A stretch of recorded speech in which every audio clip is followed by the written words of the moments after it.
Early retirement வேணுமா? Mutual ஃபண்ட்ஸ்ல invest பண்ண கால் லாபம் 9600296001.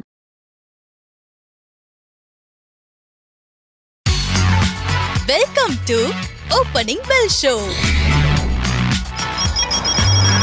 வணக்கம் சார். வணக்கம் நிகிதா. நேற்று வியாழக்கிழமை நிஃப்டி 4 புள்ளிகள் இறக்கத்துல, சென்செக்ஸ் 114 புள்ளிகள் இறக்கத்துல முடிஞ்சிருந்துச்சு. இன்னைக்கு சந்தை எப்படிங்க சார் இருக்கும்?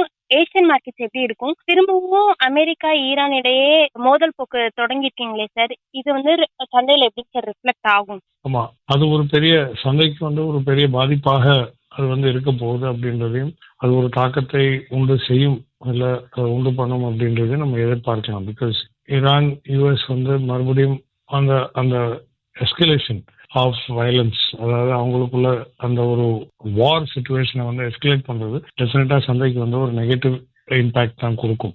இன்ஃபேக்ட் இதன் அடிப்படையில நேற்று ட்ரம்ப் போஸ்ட் பண்ணக்கூடிய அவருடைய போஸ்ட்ல பாத்தீங்கன்னா, யுஎஸ் நேவி கப்பல்கள் இல்ல யுஎஸ் கப்பல்களுக்கு எந்த விதமான பெரிய அளவா பாதிப்பு நடக்கவில்லை அப்படின்றதெல்லாம் அவர் போஸ்ட் பண்ணியிருக்காரு. So there has been an escalation of violence மறுபடியும் இந்த ஸ்டேட் ஆஃப் ஹோர்முஸ். இதன் காரணமாக டெஃபினட்டாக சந்தைகள் ஒரு பாதிப்புக்குள்ளாக வரும். ஆசிய சந்தைகள் ஆல்ரெடி நீங்க பாத்தீங்கன்னா நெகட்டிவ்ல தான் ஓப்பன் ஆயிருக்கு. இன்னைக்கு மார்னிங்லேயே பாத்தீங்கன்னா ஆல் ஏஷியன் மார்க்கெட்ஸ் கொஞ்சம் டவுன் சைடா தான் ஓப்பன் ஆயிருக்கிறது.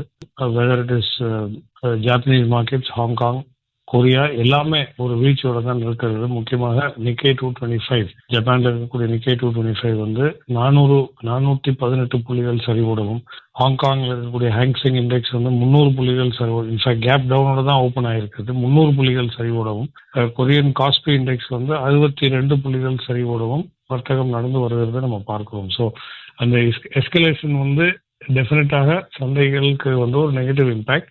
நேற்றைய தினம் யூஎஸ் மார்க்கெட்ஸ் கூட, டவ் ஜோன்ஸ் இண்டெக்ஸ் கூட பார்த்தீங்கன்னா 313 புள்ளிகள் சரிவோட தான் வர்த்தகத்தின் முடிவில் இருந்திருக்கிறது. So it has been an overall red day. அந்த எஸ்கலேஷன்ல இருந்து ஆரம்பித்து இன்னைக்கு தொடரும் அந்த ஒரு பட்சத்தில் டெஃபினட்டாக நமக்கு ஒரு நெகட்டிவ் இம்பாக்ட் தான் தரும். இந்த ஒரு ஃபீல் நம்ம சந்தைக்குள்ளாக டெஃபினட்டாக ஒரு இம்பாக்ட் செய்யும் அப்படின்றத நம்ம எதிர்பார்த்து கொள்ள வேண்டும். ஆல்சோ ரொம்ப முக்கியமாக நீங்க நேற்றைய தினத்தோட மூவ் பார்த்தீங்கன்னா, ஒரு பாசிட்டிவ் அவுட்கம் என்னன்னா, சந்தையோட அதாவது நிஃப்டியோடைய ஹை 24,482 அப்படின்ற ஒரு உச்சத்தை நேற்றைய தினம் தொட்டிருக்கிறது, which I think is a good breakthrough. அதே சமயத்தில் நேற்றைய தினத்தோட லோ 24,284, வெரி வெரி நல்ல ஒரு ஸ்ட்ராங் மூவ். பட் அந்த ஒரு ஹை செல்லும்போது டெஃபினட்டாக ஒரு மாடரேட் ப்ராஃபிட் டேக்கிங் பவுட்டும் நேற்றைய தினம் நடந்திருக்கிறது அப்படின்றத நம்ம தெரிந்து கொள்ள வேண்டும். ஸோ கடந்த 3 செஷன் நம்ம எடுத்து பார்த்தோம்னால், we have been having நமக்கு நிஃப்டியில ஹையர் ஹைஸ் ஹையர் லோஸ் அப்படின்ற பேட்டர்ன் ஃபார்ம் ஆயிருக்கு. ஸோ இது வெரி நல்ல ஒரு ஸ்ட்ராங்கான அப் மூவ்க்கான ஒரு ஃபவுண்டேஷன் மாதிரி நமக்கு இருந்தது. பட் இந்த ஒரு நெகட்டிவ் சென்டிமெண்ட் சந்தையிலிருந்து வரும்போது, பிளஸ் இந்த வாரத்துடைய கடைசி வர்த்தக நாளாக இன்றைய தினம் கொஞ்சம் நெகட்டிவிட்டி சந்தைக்குள்ளாக நுழையும். இந்த ப்ரெஷர் சந்தைக்குள்ளாக இருக்கும். ஸோ சப்போர்ட் ரெசிஸ்டன்ஸ் நம்ம எதிர்பார்க்கிறது மறுபடியும் 24,500 550 அப்படின்றத ஒரு அப்சைடும், லோவர் சைடில் 24,230 அப்படின்ற ஒரு கீ லெவல்.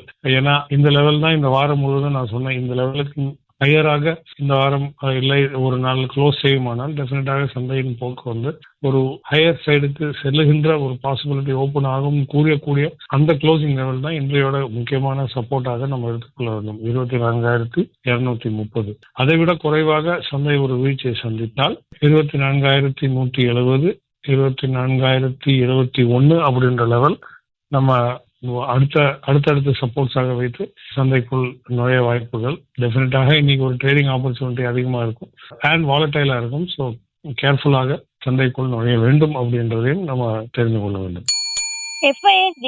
என்ன சார் பண்ணியிருந்தாங்க? ரெண்டு பேருமே இல்ல ரெண்டு தரப்புமே நேற்றைய தினம் டோக்கன் பை டோக்கன் செல்லாக தான் பண்ணியிருக்காங்க. முக்கியமாக எஃப்ஐஎஸ் ஒரு டோக்கன் செல் 340 கோடிக்கான டோக்கன் செல், அது செல்லர் தான், பட் 340 கோடியில் விற்றுருக்காங்க டோட்டல் வால்யூம். அதே போல் டிஐஎஸ் 441 கோடி 441 crores net buy. So volume wise பார்த்தீங்கன்னா டிஐயோடைய பையிங் வால்யூம் எஃப்ஐஓட செல்லிங் வால்யூமை விட அதிகமாக இருக்கிறது. That is okay. பட் இரண்டு தரப்புமே பார்த்தீங்கன்னா very very small net volumes, அதாவது செல்லிங் வால்யூமாக இருக்கட்டும், பையிங் வால்யூமாக இருக்கட்டும் ரொம்ப குறைவாக இருக்கிறது. ஸோ இவங்களுக்கே நம்பிக்கை எல்லாம் போட்டிருக்கு இந்த லெவல் மீது இந்த சந்தை செல்லுமா, இல்லை நம்ம இது தொடர்ந்து வாங்க வேண்டுமா அப்படின்றது. ஏன்னா சமீப காலத்தில் இந்த லோ வந்து இந்த மாதிரி ரொம்ப லோ 400-300 கோடிக்கு எல்லாமே ஒரு பை பண்ணுறது ஐ திங்க் கொஞ்சம் ரேர் ஃபினாமினல். ஸோ மேபி ஏதோ ஒரு எக்ஸ்பெக்டேஷன் கொண்டுதான் இப்படி ஒரு ட்ரேட் பண்ணியிருக்காங்க, இல்லை இப்போ நெட் வால்யூம் இவ்வளோ குறைவாக இருக்கிறது என்பதை நம்ம உணர வேண்டும். ஸோ அவங்களும் கூட கொஞ்சம் அலர்ட்டாக தான் இருக்கிறாங்க. எக்ஸசிவ் அலர்ட்னஸ் வந்து அந்த ரெண்டு தரப்புலையும் இருக்கிறாங்க. அண்ட் ஐ திங்க் நமக்கும் அது ஒரு சிக்னலாக எடுத்துக்கொள்ள வேண்டும்.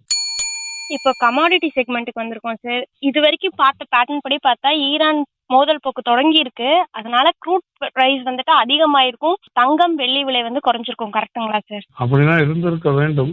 பட் கச்சா எண்ணெயுடைய விலை வந்து இது வந்து ஒரு கிளாரிட்டி இல்லை, இது சீக்கிரம் முடிஞ்சிடும் அப்படின்ற ஒரு ஸ்ட்ராங் எதிர்பார்ப்பு இன்னும் சந்தைக்கு இருக்கிறது.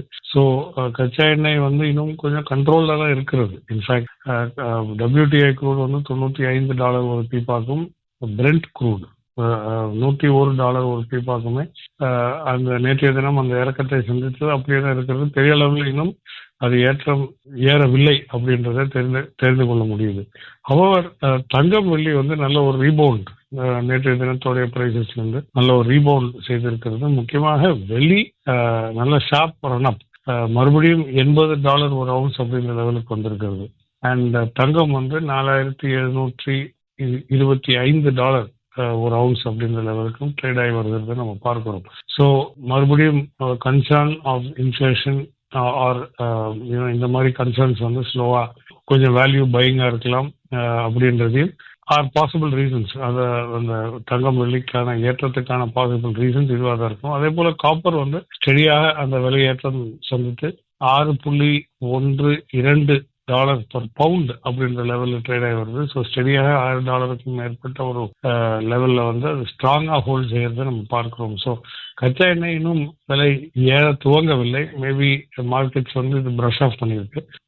இந்த எஸ்கலேஷன் ஆஃப் வார் வந்து இந்த அக்ரிமெண்ட் சைன் பண்றதுக்கு முன்பதாக, இல்லை அந்த சிங்கிள் பேஜ் 14 பாயிண்டர் ஒப்பந்தம் பிராட் ஃப்ரேம் ஒர்க் அது அக்ரி பண்றதுக்கு முன்பதாக கடைசியாக நடத்தக்கூடிய தாக்குதல் அப்படின்றத நினைத்து அது வந்து டிஸ்கவுண்ட் பண்ணியிருக்கிறா எப்படின்றது நமக்கு தெரியல. But as of now crude price இன்னும் பெரிய அளவில் ஒரு ஏற்றத்தை சந்திக்கவில்லை.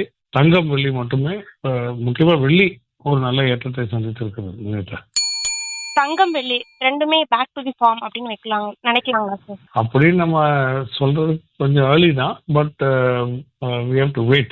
நான் மறுபடியும் வலியுறுத்த அந்த ஒரே ஒரு பாயிண்ட் என்னன்னா, ஒருவேளை இந்த போர் வந்து இன்னையோட முடியுது, இல்லை நாளையோட முடியுது அப்படின்ற ஒரு சூழ்நிலை ஏற்பட்டால் டெஃபினட்டாக ரீஅசஸ்மெண்ட், எனர்ஜி பிரைசஸ் வந்து பெனிஃபிட் ஆகும். பட் ரீஅசஸ்மெண்ட் ஆஃப் இன்ஃப்ளேஷனரி ப்ரெஷர், அந்த பணவீக்கத்தோடைய தாக்கம் எப்படி இருக்கும் அப்படின்றத ஒரு ரீஅசஸ் பண்ணும்பொழுது டெஃபினட்டாக பேக் டு ஃபார்ம் வருகின்ற பாசிபிலிட்டி தங்கம் வெள்ளிக்கு டெஃபினட்டாக இருக்கிறது.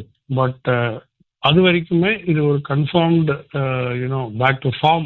நீங்க கேட்ட மாதிரி எந்த அர்த்தத்துல கேட்குறீங்களோ அந்த பேக் டு ஃபார்முக்கு இன்னும் நாட் எட் அந்த லெவலுக்கு எட்டவில்லை அப்படின்றத நம்ம சொல்லலாம்.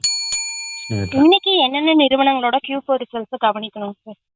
ஓகே, இன்னைக்கு வந்து ஆல்மோஸ்ட் 74 கம்பெனிஸோட ரிசல்ட்ஸ் வர இருக்குது. 74 கம்பெனிஸ் ரிசல்ட்ஸ். முக்கியமாக State Bank of India, Titan, அதே போல ABB, Hyundai motor company, Bank of Baroda, Tata Consumer Products, MCX நம்மளுடைய மல்டி கமாடிட்டி எக்ஸ்சேஞ்ச் உடைய ரிசல்ட்ஸ், அதே போல Swiggy, Bank of India, Balakrishna Industries, Kalyan Jewellers, Shipping Corporation of India, Urban Company, Ujjivan Small Finance Bank, Niva Bupa insurance. So இந்த மாதிரி list வந்து ரொம்ப பெருசாக இருக்கு. ஸோ நிறைய ஃபெமிலியரான பரிச்சயமான கம்பெனிஸ், ரீட்டைல் ஹோல்டிங் இருக்கக்கூடிய நிறைய கம்பெனிஸோடைய ரிசல்ட்ஸ் வந்து இன்னைய தினம் வர இருக்கிறது. முக்கியமாக ஸ்டேட் பேங்க் ஆஃப் இந்தியா கவனிக்க வேண்டும். இந்தியாவோட நம்ம நாட்டுடைய பிக்கெஸ்ட் பேங்க் அப்படின்னு சொல்லக்கூடியது State Bank of India. So அதோட செயல்பாடு எப்படி இருந்திருக்கிறது அப்படின்றது நம்ம தெரிந்து கொள்ள ரிசல்ட்ஸை கவனிங்க. ரொம்ப முக்கியமாக அந்த பேங்கிங் செக்டருக்கு ஒரு டைரக்ஷன் தருகின்ற அவங்களுடைய அட்வான்சஸ் எப்படி இருந்தது, அவங்களுடைய growth எப்படி இருந்தது, NIM எப்படி இருக்கு, etcetera. It's going to be a key factor. அந்த பேங்கிங் செக்டருக்கு ஒரு leading and impact on the index as well. So தயவு செஞ்சு கவனமாக இருங்கள். இன்னைக்கு கவனிக்க வேண்டிய பங்குகள் என்னென்னங்க சார்? ஓகே, இது வாரத்துடைய கடைசி வர்த்தக நாள். ஸோ அப்படி இருக்கும் இந்த வேலையில வந்து நம்ம எந்தெந்த பங்குகள் நேற்றைய தினம் கேஷ் செக்மெண்ட்ல இருந்து ஹை டெலிவரி நடந்திருக்கக்கூடிய ஒரு சில பங்குகள் வந்து Nestle India, SBI Life, HDFC Life, ICICI General Insurance, Petronet, Apollo Hospitals, Prestige, ITC, Wipro long buildup, high long buildup நடந்திருக்கிறது F&O செக்மெண்ட்ல. ஸோ லாங் பொசிஷன்ஸ் பில்ட் ஆயிருக்குன்னா கொஞ்சம் பை சைடு வேற ஏற்றம் நடக்க வாய்ப்புகள் இருக்கிறதுன்ற எண்ணிக்கொண்டு F&O செக்மெண்ட்ல இந்த ஸ்டாக்ஸுக்கு வந்து லாங் பில்டப் அந்த பொசிஷன்ஸ் வந்து எடுத்திருக்காங்க. அந்த ஒரு லிஸ்ட்டை பார்க்கும்போது நமக்கு ஆல்மோஸ்ட் 65 பங்குகள் அந்த லிஸ்ட்ல குவாலிஃபை ஆகுது. அதுல இருக்கக்கூடிய ஒரு சில பங்குகள் முக்கியமா பெரிய அளவுல லாங் பில்டப் நடந்திருக்கிறது Bosch limited, RBL bank, Godfrey Phillips, HDFC life, Adani power, BSC, LIC of India, Motilal Oswal financial services.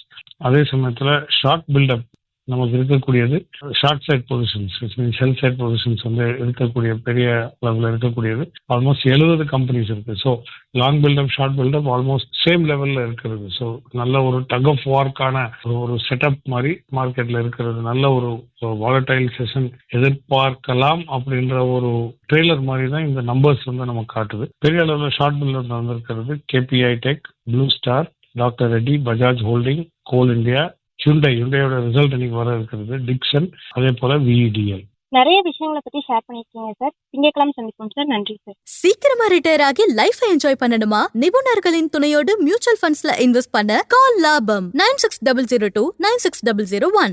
மேலும் நானே விகடன் யூடியூப் சேனல்ல வரப்போற பிசினஸ் மற்றும் பினான்ஸ் சம்பந்தமான வீடியோக்களை உடனே பார்க்க இந்த வீடியோ கீழே உள்ள சப்ஸ்கிரைப் பட்டனை கிளிக் பண்ணுங்க அண்ட் மறக்காம அந்த பெல் ஐக்கனையும் கிளிக் பண்ணிடுங்க.